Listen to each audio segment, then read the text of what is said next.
السلام عليكم ورحمة الله وبركاته. أهلا بكم حبيبين جواني الكرام من مصر جامعة العربية. دمتم ودامت أيامكم بكل الخير والحب والسعادة.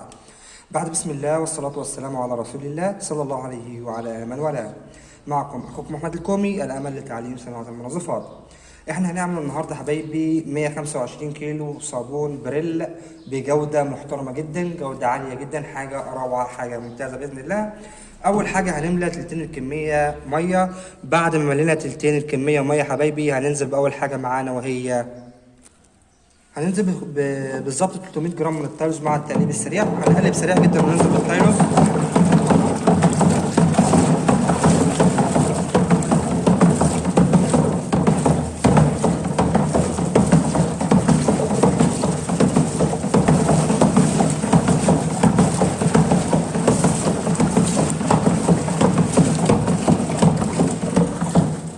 وبعد حبايبي ما ننزلها بالتايلوز هننزل وراها مباشرة بالصودا بتاعتنا. 2 كيلو 340 جرام من الصودا السائلة، ولو ما فيش صودا سائلة هننزل بنصهم من الصودا القشور. هننزل بيها مع التقليب السريع.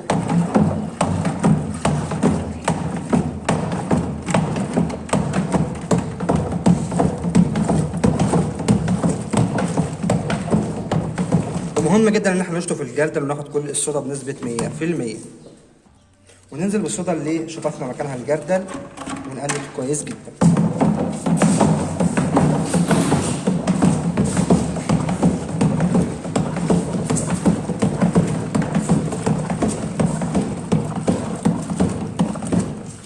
بعد كده حبايبي هننزل معانا طبعا المفروض ان احنا نسيب الصودا تتفاعل مع التايلوس 5 دقايق عشان تديلي اكبر نسبة تغليظ ممكنة من التايلوس. بعد ما سيبناه دلوقتي حبيبي هننزل ب6 كيلو ونص من حمض السلفونيك. طبعا احنا معانا سلفونيك اللي عمل حاجه روعه، حاجه ممتازه. هننزل بيها مع التقليب. شايفين النقاء، شايفين شفافيه السلفونيك، حاجه ممتازه جدا.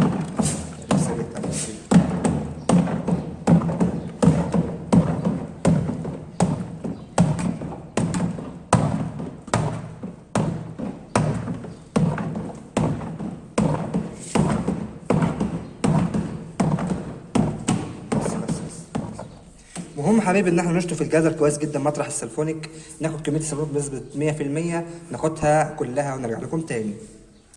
وده حبيبي وقت قياس البي اتش. طبعا هنقلب تقليبه كده وناخد بعيد عن الرغوه. اهم حاجه واحنا بنقيس البي اتش ما ناخدش في الرغوه، ناخد صابون بعيد عن الرغوه. هنقلب تقليبه وناخد من الجنب.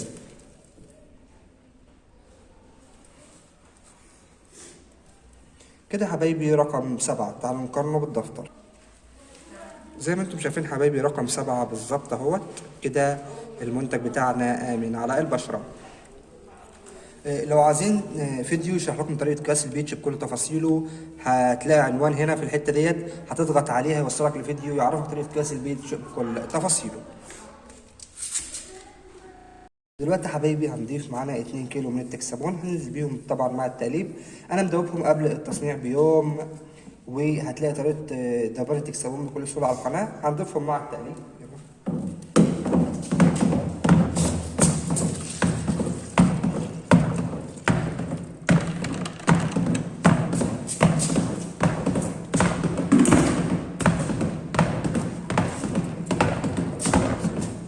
بعد كده هننزل وراهم مباشرة ب 500 جرام من البي بي 4.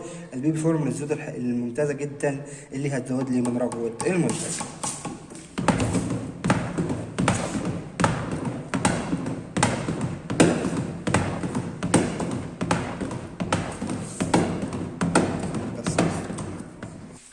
دلوقتي يا حبيبي ننزل بالملح بتاعنا كيلو و200 جرام من الملح. طبعا في بيختلف من الصيف والشتاء بنسبة الملح، وهتلاقي فيديوهات كتير على القناة بتتكلم عن الملح. هننزل بكيلو 200 جرام من الملح متقلبين تقليب كويس جدا. هننزل بيهم مع التقليب السريع.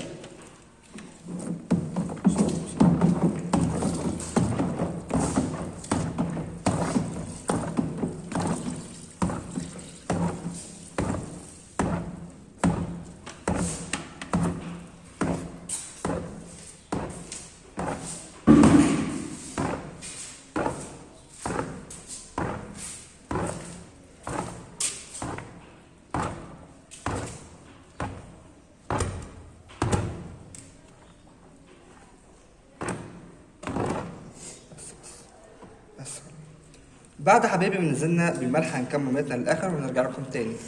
وبعد ما كملنا ميتنا للاخر حبايبي، دلوقتي هنضيف 15 جرام من اللون الاصفر، عليهم 35 جرام من اللون الازرق هيدوني لون بريل. هضيفهم طبعا مع التقليب الجيد.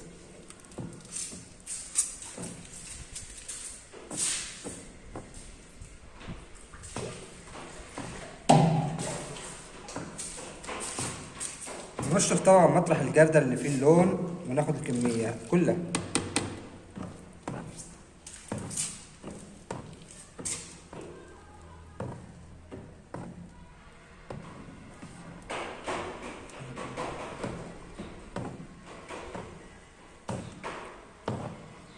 بس بعد كده حبايبي هننزل ب 200 جرام من الفورمالين مع التقليب الجيد.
بس كفايه خلاص. وبعد حبايبي ما حطينا الفورمالين بتاعنا وقلبناه كويس جدا، دلوقتي ما فضليش الا 100 جرام ريحه عليهم 200 جرام من الجليسرين. هنحط الريحه مع الجليسرين مع بعض ونخلطهم ونقلبهم كويس جدا. وده طبعا هيكون تاني يوم من وضع الفورمالين بعد مرور 24 ساعه واكتر. كل ما قعد المنتج كل ما كان جودته احسن. طبعا المنتج بتاعنا حبايبي هيشف عن كده لما الرغوه دي تهدى كمان، ولكن ده المنتج النهائي بتاعنا. الزوجه روعه، الزوجه ممتازه زي ما انتم شايفين، والشفافيه هتكون روعه روعه روعه، ولكن لما المنتج يشف تاني يوم. في النهايه طبعا لو عجبك الفيديو اعمل اعجاب بالفيديو واشترك بالقناه وفعل الجرس حتى يصلك كل ما هو جديد من اخوك احمد الكومي. واهم حاجه دعوه حلوه من القلب، لان احنا بنعمل ده كله علشان صالح دعاءكم، فما تنسوناش من صالح دعاءكم والدعاء لوالدي بالرحمه والمغفره. شكرا لحسن استماعكم، والسلام عليكم ورحمه الله وبركاته.